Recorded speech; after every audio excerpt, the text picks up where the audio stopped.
Assalamualaikum warahmatullahi wabarakatuh. Kita masuk ke dalam pembelajaran Aircraft Basic Skill, di mana pelajaran ini merupakan salah satu bidang produktif untuk jurusan penerbangan. Kali ini kita akan belajar mengenai keselamatan dan kesehatan kerja. Berdasarkan kompetensi dasar 3.1, memahami keselamatan kerja, work safety, dan prosedur kerja sesuai peraturan yang berlaku. Jadi, hal-hal yang disusun dalam materi ini berdasarkan kompetensi dasar yang sudah ada. Pengertian K3 itu sendiri, filosofinya adalah suatu pemikiran dan upaya untuk menjamin keutuhan dan kesempurnaan jasmani maupun rohani, tenaga kerja, khususnya dan manusia pada umumnya, serta hasil karya dan budaya untuk menuju masyarakat adil dan makmur. Berdasarkan keilmuan, yakni semua ilmu dan penerapannya untuk mencegah terjadinya kecelakaan kerja, penyakit akibat kerja, kebakaran, peledakan, dan pencemaran lingkungan. Di sini kita akan belajar mengenai K3, bagaimana menghindari hal-hal ini terjadi terhadap kita sebagai seorang pekerja yang juga harus aware terhadap lingkungan dan lain sebagainya. Mari kita masuk ke materi selanjutnya. Tujuan K3. Berdasarkan Undang-Undang Nomor 1 Tahun 1970 tentang keselamatan kerja, tujuannya adalah 1. Melindungi dan menjamin keselamatan setiap tenaga kerja dan orang lain di tempat kerja. Cukup jelas kalimatnya. Poin 2. Menjamin setiap sumber produksi dapat digunakan secara aman dan efisien. Poin 3. Meningkatkan kesejahteraan dan produktivitas nasional. Ini merupakan tujuan kita belajar mengenai K3. Insiden K3. Pengertiannya adalah kejadian yang berkaitan dengan pekerjaan di mana cedera, penyakit akibat kerja, PAK, atau kefatalan, kematian dapat terjadi, termasuk insiden ialah keadaan darurat, di mana dibagi menjadi kecelakaan kerja, insiden yang menyebabkan cedera, penyakit akibat kerja, atau kefatalan sampai kematian. Dan ada juga yang near miss, yakni hampir celaka, insiden yang tidak menyebabkan cedera, penyakit akibat kerja, ataupun kefatalan. Jadi hampir celaka dengan kecelakaan kerja yang fatal dibedakan pada materi ini.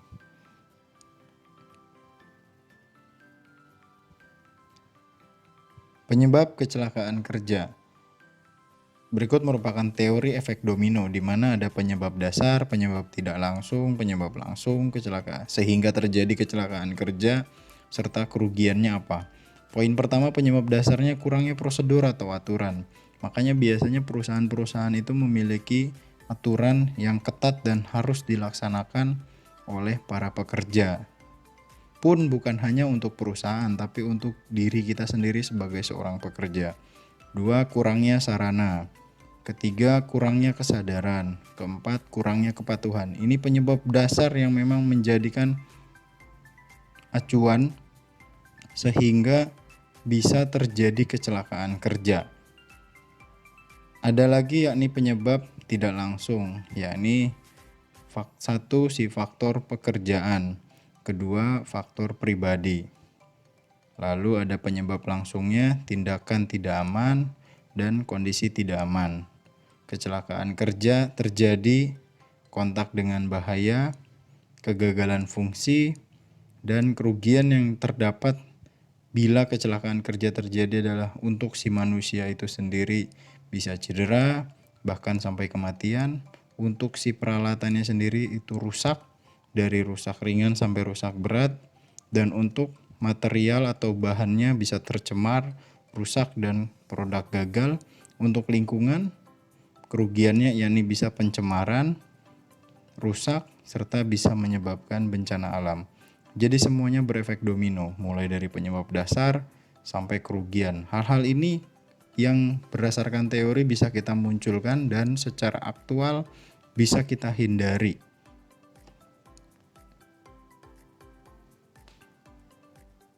Berikut yang saya maksud menghindari hal-hal yang tidak kita inginkan dengan cara upaya pencegahan kecelakaan kerja. Pertama, itu kita identifikasi dan pengendalian bahaya di tempat kerja. 1.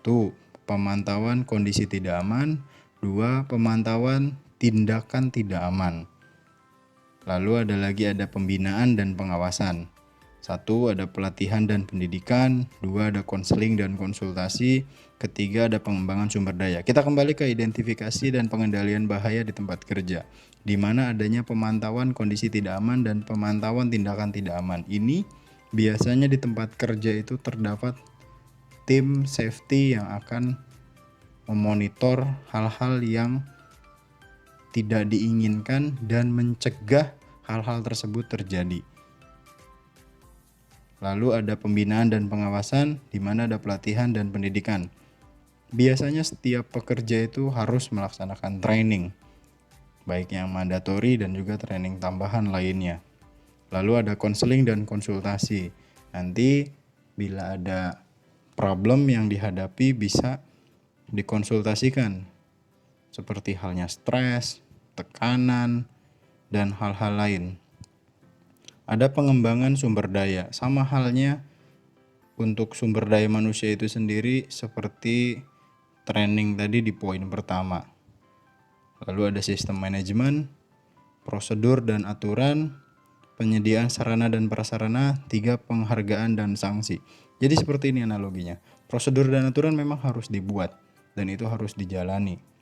Lalu pun sistem manajemen harus menyiapkan sarananya dan juga prasarana yang juga mendukung untuk kita menghindari hal-hal yang tidak kita inginkan, dan adanya penghargaan dan sanksi.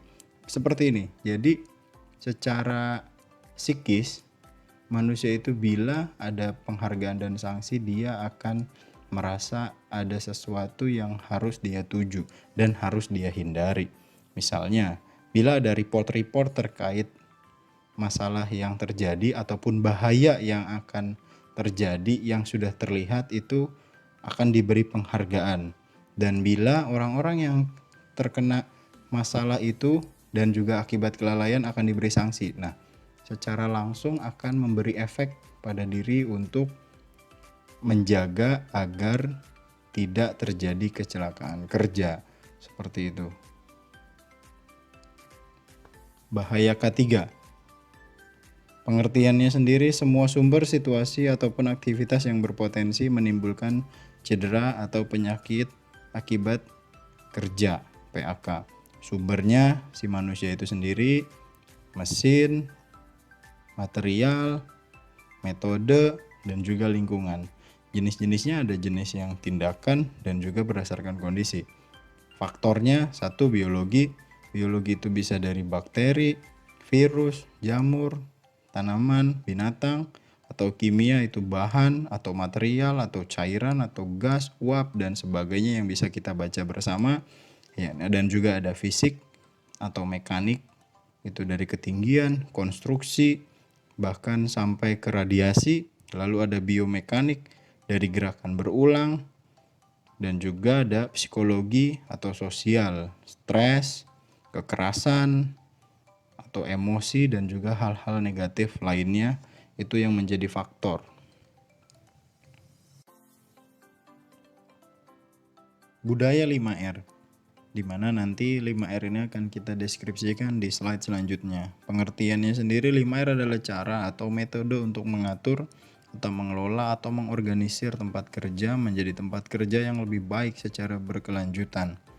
Tujuannya untuk meningkatkan efisien dan kualitas tempat kerja. Manfaat yang bisa kita dapat yakni meningkatkan produktivitas karena pengaturan tempat kerja yang lebih efisien, meningkatkan kenyamanan karena tempat kerja selalu bersih dan luas, mengurangi bahaya di tempat kerja karena kualitas tempat kerja yang bagus dan juga baik.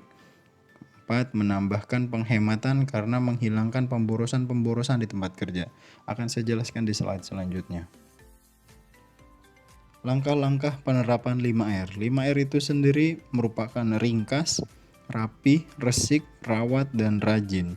Di mana ringkas itu sendiri, 1. Memilah barang yang diperlukan dan yang tidak diperlukan. Kedua, memilah barang yang sudah rusak dan barang yang masih dapat digunakan. Ketiga, memilah barang yang harus dibuang atau tidak. Keempat, memilah barang yang sering digunakan atau jarang dipergunakan. Selanjutnya, rapi. 1. Menata atau mengurutkan peralatan atau barang berdasarkan alur proses kerja. Kedua, menata atau mengurutkan peralatan atau barang berdasarkan keseringan penggunaannya, keseragaman, fungsi, dan batas waktu. Ketiga, pengaturan tanda visual supaya peralatan atau barang mudah ditemukan. Lalu ada resik, di mana resik itu membersihkan tempat kerja dari semua kotoran, debu, dan sampah.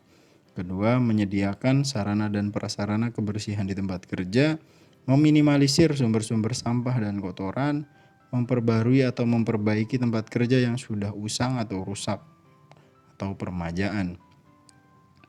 Rawat, di mana rawat ini adalah mempertahankan 3 kondisi di atas dari waktu ke waktu, yakni ringkas, rapi, resik, selalu dijalankan. Dan juga rajin, mendisiplinkan diri untuk melakukan 4 hal di atas. Jadi mendisiplinkan untuk kita melakukan ringkas, rapi, resik, dan rawat.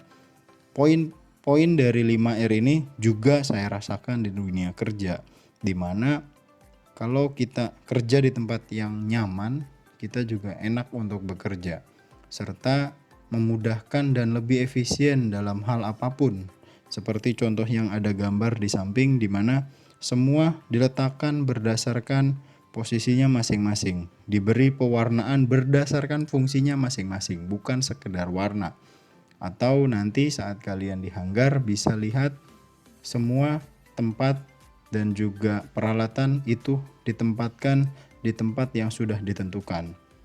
Seperti itu. Misalnya ada yang namanya tools box. Itu di mana setiap peralatan diletakkan berdasarkan ukurannya. Setiap peralatan diletakkan berdasarkan kegunaan dan fungsinya.